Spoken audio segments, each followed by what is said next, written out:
Judieta nalobaki nakolela lisusu te michelo lelisinga vraiment najiraki nakopolela. Bonjour dans votre nyonso ya kozwa occasion ya kolanda émission ya Mama Bijou na mokolo lelo ngande ko ya bino ya mwasi na kombo ya Bijou d'or. Mama Bijou d'or ka ande na lobaka Mama Bijou d'or azawana pona kosaila bino ba publicité Mama Bijou d'or azawana pona kosaila bino ba promotion Mama Bijou d'or azawana pona kosala makambo ebele lelo na ye kosala promotion ande ko na biso ya mobali aza moyembeli na nkolo asalaka mosala na ye kaka pona kokumisa nzambe na kombo ya papa na biso Fumu Toto. Na kopesa bino numéro ya papa na biso Fumu Toto na kotiela bino ba œuvre ya ndeko na biso ya mobali bino moko boko yoka ye bino moko boko découvrir musala oyo asalaka ye moko apesi numéro na ye ya téléphone. Notre frère azali na YouTube na ye, notre frère apesi ba coordonnées na ye à partir ya téléphone Mama Bijou d'or akopesa boko découvrir misala nini oyo ndeko na biso ya mobali asalaka. Mama Bijou d'or azawana pona ba publicité na yo mutozo talanga Mama Bijou d'or na sala émission na o ezali émission ya Bastar. Mama Bijou d'or na sala émission na o ezali promotion ya biloko batu. Mama Bijou d'or sala émission na ya ba Amser. Mama Bijou d'or alambaka ba recette ya ba mindele, ba recette ya ba tumwindu. Mama Bijou d'or atia information zo de Kala Congo. Mama Bijou d'or abetaka lisolo, abetaka masolo o ezalaka chaque vendredi na 20h30.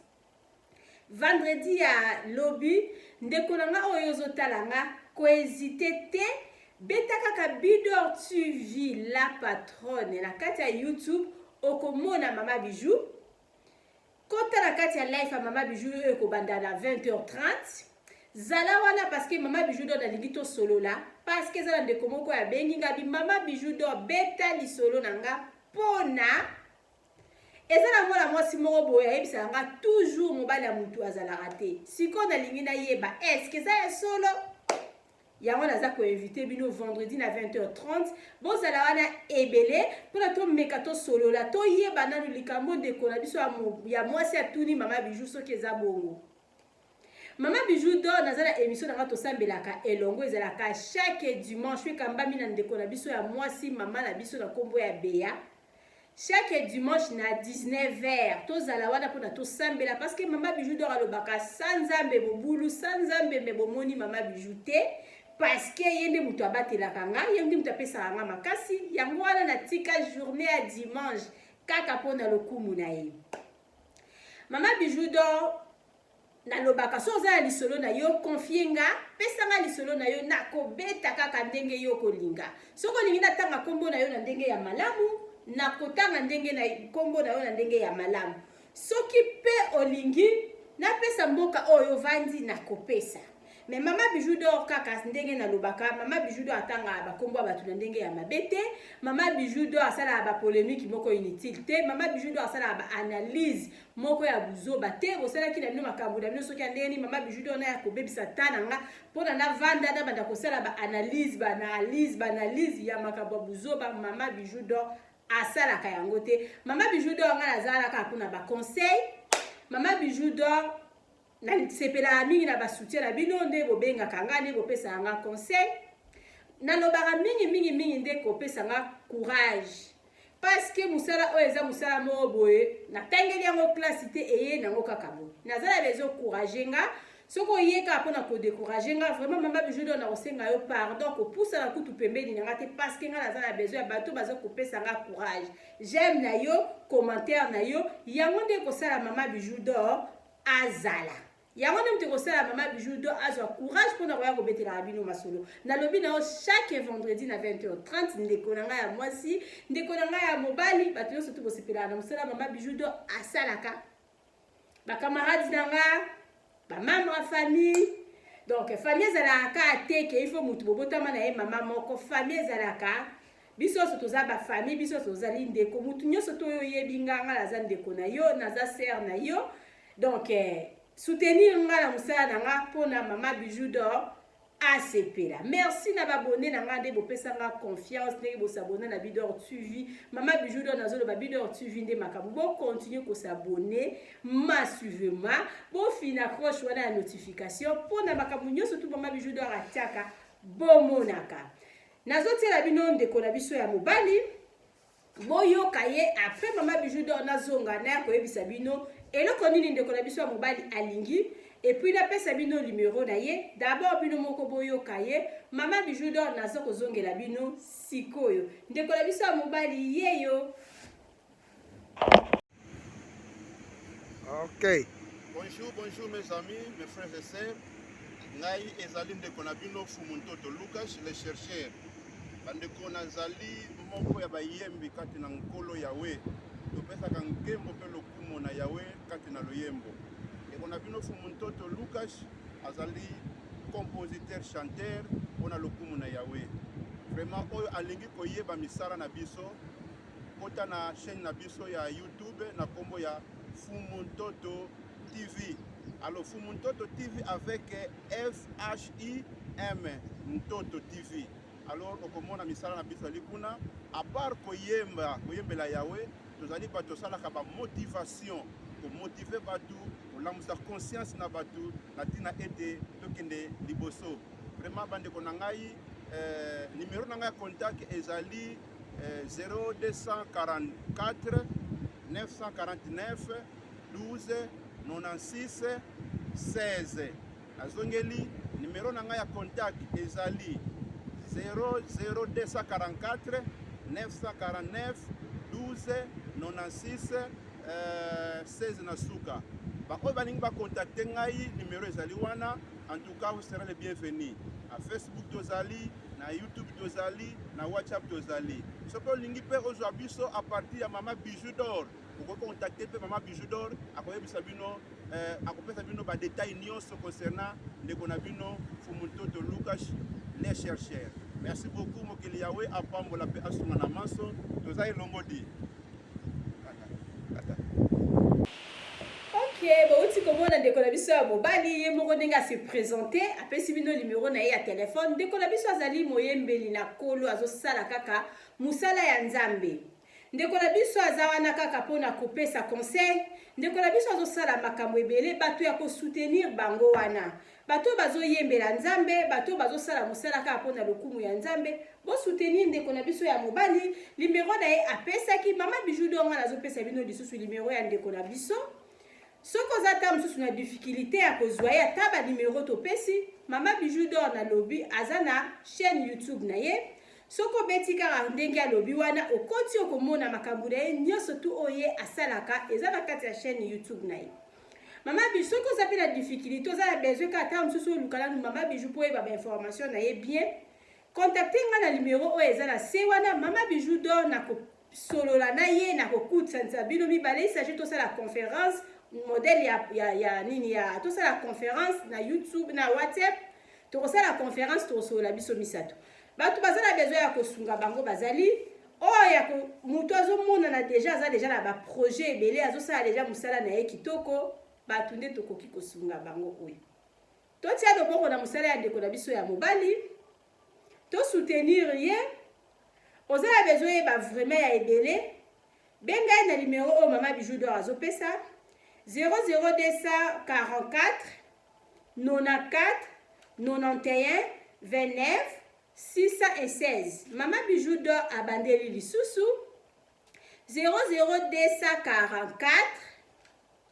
94 91 26 616. Mama Bijou D'or na okomango na se ndeko na biso ya mobali azawana azosala musala na ye kitoko ayembelaka nzambe azana makambo ebele azana batala ebele soko lingi o sunga ye ta msusu na ba matériel azawana o sunga ye na ba conseil azawana ozala manager na ye azawana ozala producteur na ye azawana ndeko na biso ya mobali azali na besoin ya lisungi ya nga Mama Bijou azala besoin ya lisungi ya yo ndeko oyo yo ozako landa Mama Bijou. Mama Bijou D'or nga na lobaka nga naza awa pona kokomisa ba message balobi to sunga ba o baza na besoin nango to salisa ba oyo baza déjà na batala na bango kobwaka mbuma ezalaka bien obwaka esika oyo ezala mabele oyo ebotaka obwaki mbuma na yo na mabele ya malamu okobuka eloko ya malamu par rapport okende kobwaka mbuma na esika mabele oyo ekoki jamais koproduire. Mama Bijou d'Or nalobi tala ya mutu il faut biso to supporter batu oyo baza na batala na bango mpona batala na bango ebima liboso ndenge moko na ndeko na biso bomoni ye boyoki ye ndenge alobi aza na batala na ye ayebi musala na ye aza na besoin ya basoutien na biso moralement physiquement. Mama Bijou d'Or alobaka soutenir quelqu'un ezaka ateke na mbongo, soutenir quelqu'un na ba prière na yo eza déjà ko soutenir mutu, soutenir quelqu'un na ba conseil na yo eza déjà oza ko soutenir mutu.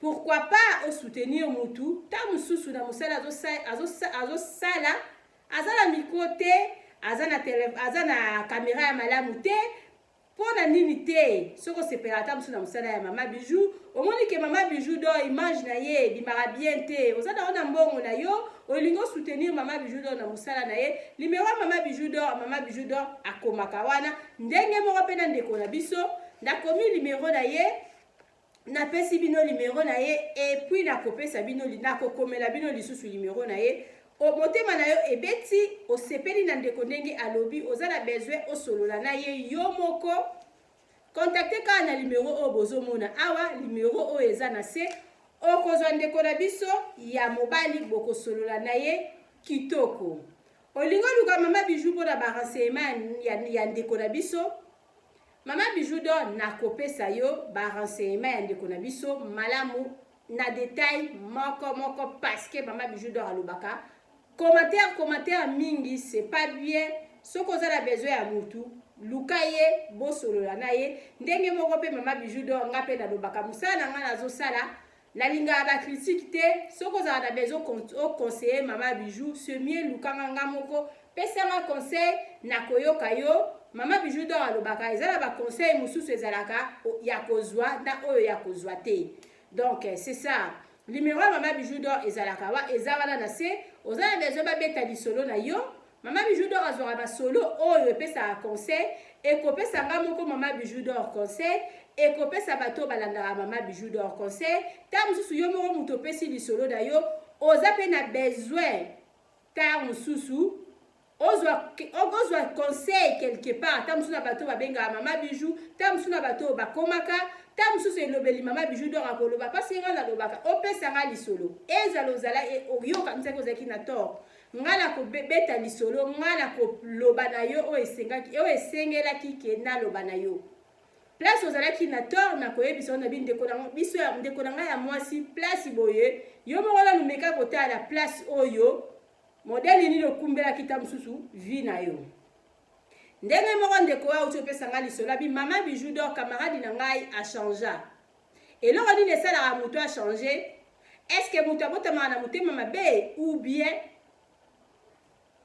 motema mabe eyaka nayebisaki ye na telefone nalobi ndeko na ngai ya mwasi sala examen de conscience camarade na yo akoki kochange pamba boye te luka tamsi ezaka na se ya makolo na yo et puis aliyebisinga Mama Bijou tu as raison nga moko ndenge obeti lisolo na vandi na raisonner nayebi ke oui nayebi siko eloko nini oyo camarade na ngai a changé c'est ça vendredi na 20h30 na invité yo to mekana ni kosolola mobali ya mutu azalaka ou bien azalaka te mwasi ya mutu bato musu balobaka mwasi ya mutu azalaka te mobali ya mutu azalaka te Mama Bijou d'Or pona lelo na tiango entre parenthèses point d'interrogation tokutani vendredi na 20h30 kozanga te zala wana pona oyebe eloko nini Mama Bijou d'Or akoloba nalingaka bino mingi merci na babone na nga merci na bato bopesa nga confiance bopesa nga masolo na bino merci na bato bosabone na Bidor TV bokontinue kosabone massivement ndeko na biso ya mobali na kombo ya Fumutoto napesi bino numéro na ye aza na chaîne na ye bokende pe kula bosabone massivement na kati ya chaîne na ndeko na biso ya mobali tozala besoin ba soutien na bino parce que musala tozosala soki kosoutenir biso te mobulu nazopesa mbote na bamakopi na nga tout esika bozali. Namoni mama Bijou la Blanche na Congo, namoni mama Jolie na Belgique, namoni mama Maggie na Belgique, natali pe groupe na nga ya ba Fondation Bidor TV na ba copine na bosanité mama Mege na Quadrate, mama Viviane na Freshette, namoni groupe na nga ya Fondation Bidor TV, namoni ba mama tout baza kuna na kati, ba mama Chantal, ba mama Timba Bayanga, ba mama na biso Beya, mama na biso Yvette Okunji na Hollande. Namoni lisusu ba mama baza vraiment ebele kuna na kati na pesi bino mbote parce que na linga bino mingi. Mama Bijou na lobaso na bosani likombo na yo tam susu na video moko kozwela ngai soki na esprit nini te naza mutu nakoki pe kobosana. Natali ma petite sœur Sandra Lina na Hollande na linga ko mingi parce que soutenir nga na musala na nga. Mama Bijou na lobi mingi ka na bato bazo soutenir nga. Namoni Rita mwasi ya Desi na Suisse, merci na ba soutien na yo. Namoni mama Gina na Irlande mwasi ya Mosi, merci na ba soutien na yo parce que o soutenir la belle sœur na yo. Namoni ya Derek Mosi kwa wala za manager privé ya Bijou. Mama Bijou na la besoin pe ya ba manager. Bon le baté qui oppose à Bijou na Bijou mais na la besoin pe ya ba manager. Oppose à la patronne, oui bien sûr, mais na la besoin pe ya ba soutien. Ba soutien ka mutu da lingi bino mingi vendredi tozala wana na 20h30 pour na tolanda masoloni ni mama Bijou akobeta chaque vendredi. Donc la biso ya mobali azana besoin na bino numéro na epesami. Mama Bijou nga na lobaka mingi nde ba soutien balobi ke liboko moko ekoki jamais kosukola soki lisapi moko ekoki jamais konika elongi ya Mama Bijou. Il faut nasangisa nyonso mpona sukola bien. Donc to soutenir ndeko na biso aza wana aza na besoin na biso mpona to soutenir ba œuvre na ye, to soutenir musala na ye. Nalingi bino mingi tomonani bientôt. Zala toujours na Bidor TV. Tam sozo ta la vidéo Mama Bijou nous s'abonner te Mama Bijou azoba muté a makasi beti wapi. S'abonner na Bidor TV. Na besoin ngapela koma na ba 5000 abonnés. Abonnés na nga na kangiango na mkono ofungola kama mkoba koma 5000. Mama Bijou na besoin na koma pena ba 5000 abonnés. Na besoin peso na tie vidéo na nga leloka na minute bo etalami mokili mobimba. Oye dama na repartager ba vidéo nzambe alola amona yo. Mama na biso Bernadette na Orem, merci na ba soutien na bino mama Claudine na Orem, merci na ndenge bo soutenir ngai. Donc mutu nyonso tout o soutenir Mama Bijou, Mama Fatou, moi ça papa Jean-Marie na Belgique. Merci na ba soutien na yo. Nazongi côté la biso na Allemagne na moni Fatou Boka. Merci na ba soutien na yo. Bo continuer ko soutenir ngana kena ngamba France na moni Nathalie Demo. Soutenir ya Bijou parce que nazala besoin ba soutien na bino. Ozui vidéo na nga otindeli ba camarades na yo, ba camarades na yo pe ba ko partager ezo sala kaka union fait la force. Na bosanité groupe na nga les amis de Bidor TV. Nazapela batu bazaka na kati kuna pe balandara ngai na ba live na ba nini. Merci na bino. Merci soki na lobby te c'est que naza mama mabe, naza ndeko mabe, naza soki nani mabe. Merci na groupe na nga. Groupe na nga ya ba débat bord. Merci na ba soutien na bino tout esika bozali. Mama Bijou apporte à bino na care. To sala ka musala parce que yango nde makambo. Mama Bijou alobi mutolia ka na motoki na ye. Pourquoi pas un jour ngapena liambo wa YouTube. Pourquoi pas? Bo soutenir Mama Bijou. Mama Bijou na lobaki na bino à partir ya mois ya avril awa olingo kende Congo. Quand tu sais la Mama Bijou mbongo, moi 10 € na yo, moi 20 $, na yo, tamso kende ekoluka flat esika mususu. Pourquoi pas? Quand tu sais la Mama Bijou mbongo wana Luka Mama Bijou akopesa yo place ya kolala. Oza na besoin ya tamsusu. Oza na besoin tamsusu ya voiture na Congo. Contactez Bidor TV na numéro oyozomona wana. Mama Bijou na kopesa yo solution makambo etali voiture. Mama Bijou na lobaki boutique na ya Bidor TV. To kangaki yango vis-à-vis ka ya mboka na biso ndenge ezalaki. Kala mingi te eza kozonga. pona kozwa ba information nango il faut toujours kozala na Bidor TV bo banda komona ba publicité ya boutique bo banda komona ba publicité ya maison de passage na biso voiture na biso bomona kayango mama Bijou D'or alobi musala nde eleka maloba na ebele ya nzambe eza ya nzambe nalingi bino mingi bozala toujours na Bidor TV bozala jamais déçu. Bye.